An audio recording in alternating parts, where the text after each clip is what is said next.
Hello and welcome. These are horse racing selections for Thursday, the 24th of August. I am Flat Cap Callum and I'm hoping you are all very, very well. Alright, what have we got on this video for you? Well, I don't know about you, I looked at Thursday, I looked at the field sizes and I looked at the extra places available and I thought, I think this is going to be a voluminous day. I don't know, if you've been looking whether you think the same. That is not actually what I found. I went through stuff and I've actually cut out races where there's some really good extra place terms. I just didn't have a read of it. So those 2-year-old races at York, not in mistaking plan, not bad bets if particularly if you're betting blind and to do some bits in there. But from a form read point of view, didn't like the look of it at all.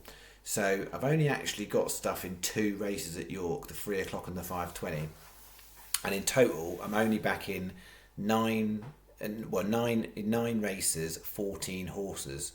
And rather than it be a voluminous Thursday, I'd actually say to you I've got a big price Thursday.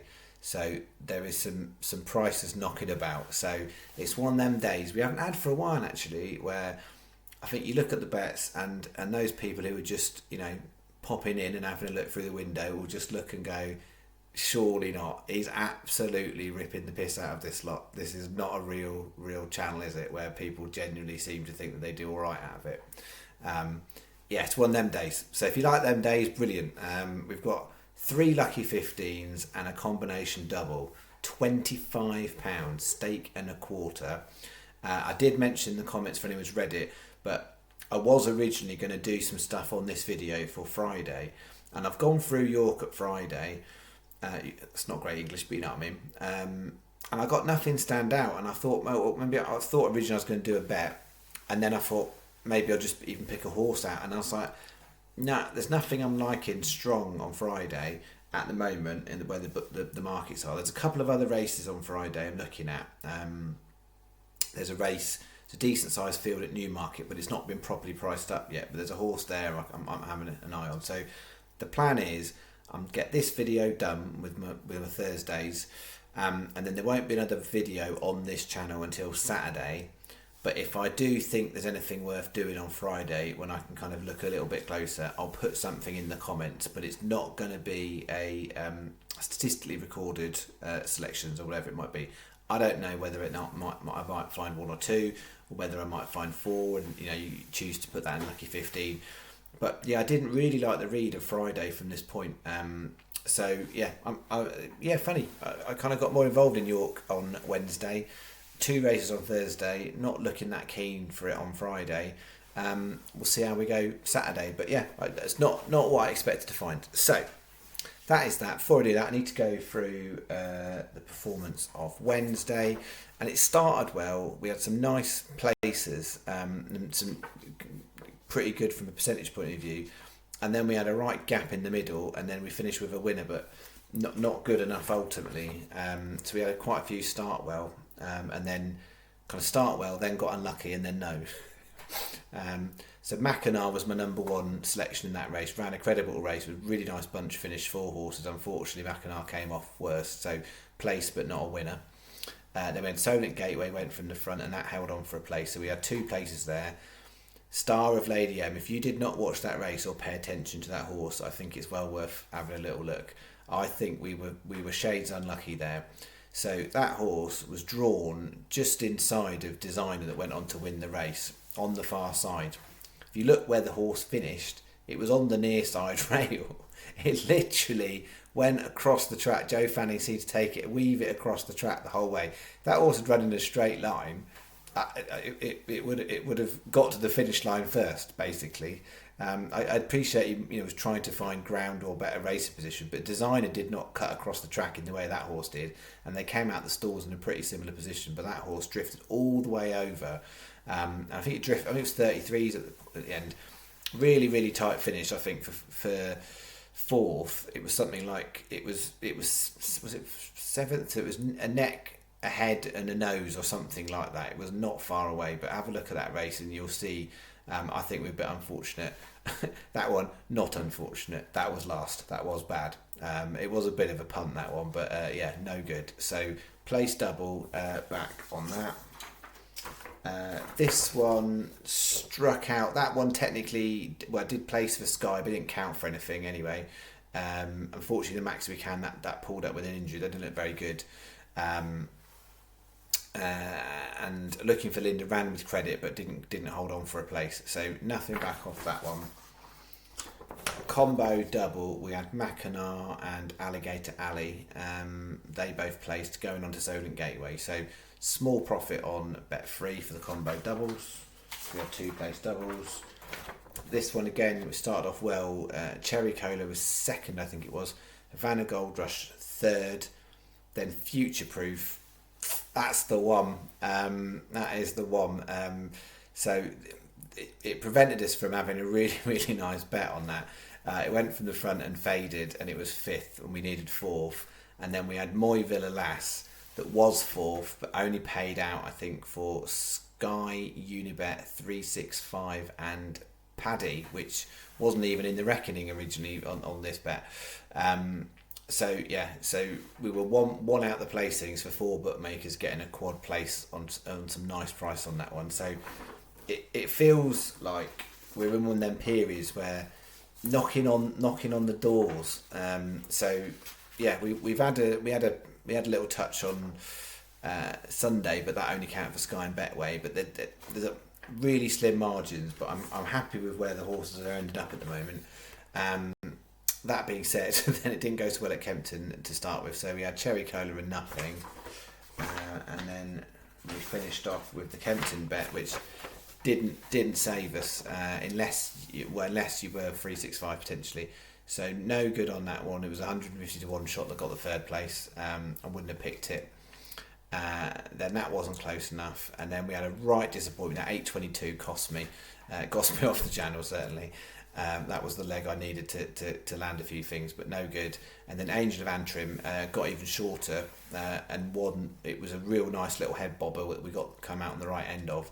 So for the channel, it was just 6 to 1. But if you put it on advisory with 365, you would have got lucky 15 bonus too. So you actually would have made a profit on that bet. It would have made a difference of, I think it was about 5 or 6 quid. So if you were 365, you may well have broke even, possibly made a profit, depending on what prices you got at what points. So everybody lost pretty much, unless possibly 365 made a very tiny profit off that, I think. Okay, so let's get on to the Thursday plan, the big price plan. All right, hold on to your hats or your flat caps. Not wearing mine today. Won't far off. 3 o'clock. Darkness, we're starting there in 3 o'clock. That's my second choice horse in that race. 4:30 Chepstow. There's a couple at the front of the market. I think it's Coffee Means Coffee. Looks like it's sort of on a bit of a roll, and I imagine it'll go shorter than the freeze that it is at the moment. But I think Winneretta is absolutely worth chancing. So unlike a lot of these races, that when you've got 3-year-olds in, it's the only 3-year-old and I'm backing it. Whereas often I'm looking at the older experienced horses. But I just wonder whether it's a bit overlooked. I think last time it was stretched in distance a bit too much. I think back down to a mile on better ground. I think that might see that horse to best effect. And it certainly, it wasn't a cheap horse. So although it's running in a very low quality race, it wasn't originally a cheap horse. It has changed hands. But I think it's worth having a little chance on that one. And I think is it Conor Planis, I think, is riding it. He can't be far off riding off his claim. I think he's still claiming £3, but he's a good for it for £3. So that's a little extra bonus on that one. But yeah, I think in a race where, and I think in that one, is it Hostelry, which we've backed so many times and placed, it's about 9 to 2, which is probably about right. So it absolutely is more than likely, I'd say more than 50-50 chance of getting in the frame, but that's kind of what 9 to 2 would say to you. So I'm not backing that, and I absolutely think Winneretta's worth chancing at 40, so we're doing that. And then we're going 520 York, Mottisfont 33s, and then the 605 at Killarney, relevant range. I think I backed it last time it ran at Killarney, and it kind of got done in a bit of a swampy finish. it's tricky at Killarney, if you recall, last time. Well, not last time, but I mentioned this last time. We were doing flat stuff at Killarney. When they come around that final bend, there's not much of a home straight in there, so it's a very kind of, you need to ride your luck a little bit in the end. So we'll go relevant range and give it a go, but I don't want to go big on Killarney. 20p each way, lucky 15, £6 is your bet. That is bet 1. Sky best, 365 second best, and then Hills or Betway a joint third best. But that is a flavour of what we've got to come. That is bet 1. Bet 2 is the one with slightly more stake on it. £8 stake on bet 2. So 3 o'clock York, Cruyff turn. It was I think it was the Bunbury Cup it ran in last time, and it was my horse for the Bunbury Cup, and I think I did a thing on free bets video, and I talked it up a good while, and then the ground went a bit softer, and that's no, I think that horse absolutely wants good ground, not good to soft ground. So I'm putting some faith in it again, and going to tell you it's my number 1 pick for that 3 o'clock at York. So Cruyff turn 28-1, 5:20 York. I've had to go through that race. It's hard. I think it's 19 runners, 13 of them are 3-year-olds, and so there's so much in there that can absolutely bounce on and improve from what it's done. So I've gone with my number 1 horse, a slightly older horse. I think if you go back through the back form, that horse, it actually looks pretty well handicapped. So at 50-1, I think that's absolutely worth having in the staking plan. Yeah, it's I think it should run a competitive enough race. I know like the last time it hasn't run for a while. I think it's been withdrawn a few times, but yeah, I think that's worth a chance in that one. Certainly with 5 places available. So Nizaka at 50s, and then I've put in 2 Chelmsford horses.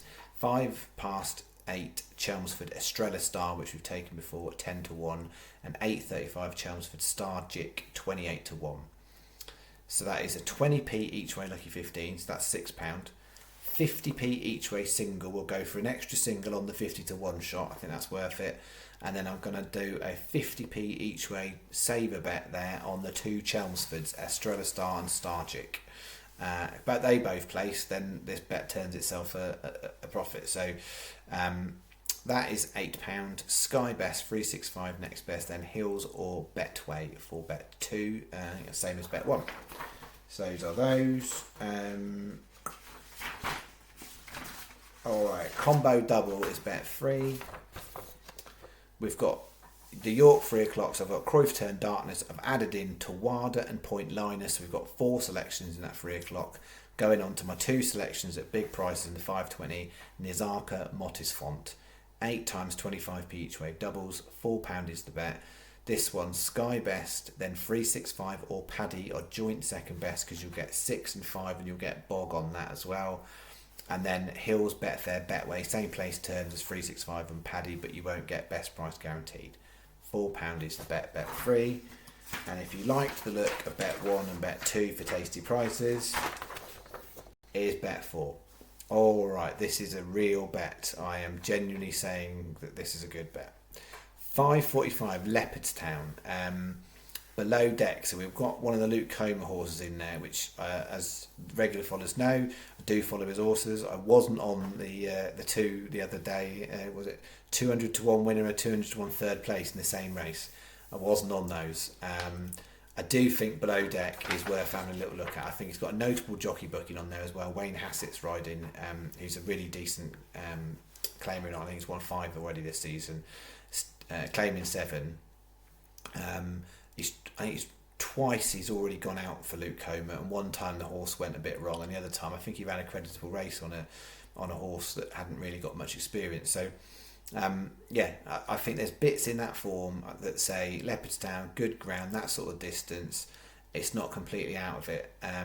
So I think there's absolute value in 66-1s. Now, when I say absolute value, I think the horse probably should be more like 20s, 25. So I'm not saying to you this horse has got an absolute cert chance of doing anything, but I think there's real good value in 66. Then we go 6 at Killarney. I've got a second choice one there because I've got relevant range as well, but we've got Darkened in this one. If you want to do the Darkened Darkness double, that's up to you, but I've got them in separate bets. Darkened at 16-1. And then we've got 2 40-1 shots. We're going 6:20 Leopardstown, Invincible Larn at 40s. I think that one is definitely overpriced. And then the 640 Killarney Talking Tough at 40s. Yeah, it's got some decent enough Killarney form, that horse, albeit, you know, one of them was in a claimer, which is, you know, pretty low grade stuff, but yeah, it doesn't look like a great quality race, and that horse has certainly got bits and bobs of form. It's inconsistent, I'll give you that, but yeah, I think they're worth chancing. So yeah, I'm denied what to do with the bet, and I've gone with this 18p each way, lucky 15. So I've done it as almost a full stake, lucky 15. We've got a 40p each way single on below deck, and we'll go a 40p each way double, dreamy double on 240 to 1 shot. So a 40p each way double on 40 to 1 shots. Invincible Larn and Talking Tough. If we get them both placed, then that's our day sorted. So yeah, so we literally got these 2 York races, 3 o'clock, 5:20. And then there's a Chepstow race, and then we're into this sort of the 4 Irish ones. I've got a little cluster, and then we've got a little gap, and then we've got Chelmsford. So, you know, try and make it interesting, folks. I'm also trying to pick the right ones for value, and yeah, I do feel like I'm knocking in the right ballpark. Up until sort of a few poor ones at Kempton, it did feel like most horses gave us a run for our money. You know, apart from, you know, pulling up. So yeah, we will see how we get on Thursday. So reminder, the golf starts, if anyone's on the golf, that starts on Thursday morning. I think we've got our Swedish chap, what's his name, Joachim Lengeren, I think, something like that. He's teeing off. He's in the Yankee. He tees off about 8:30. Everybody else goes out later. But I'm interested to see how it goes in the Czech Masters, because the forecast in the Czech Republic for Thursday, Friday is very, very hot. And then I mean, it's thunderstorm Saturday, so it's going to be changeable conditions for the golf there. But yeah, I'm not sure any bias when you're not going to be 30 degree heat. I don't think you want to be playing golf at a round of 18-hole golf. I think you'll be melting. But yeah, we'll see who fares well enough in the heat to get round on the first 2 days of Czech Masters. Alright, I'm finishing there. I shall be back now Saturday morning. It'll be 3 bets obviously first, and then it'll be me for the rest of the stuff. And then if I'll have a look at Friday, I'll put something for Friday in the comments for this video, but there won't be a video covering Friday's racing, because yeah, I haven't got the capacity to do it this week. So we'll do Saturday, and then the expectation is I will look at doing a Saturday night video for Sunday. Alright, that's me. Thank you very much. Have a good couple of days, and I'll see you Saturday morning. Bye bye.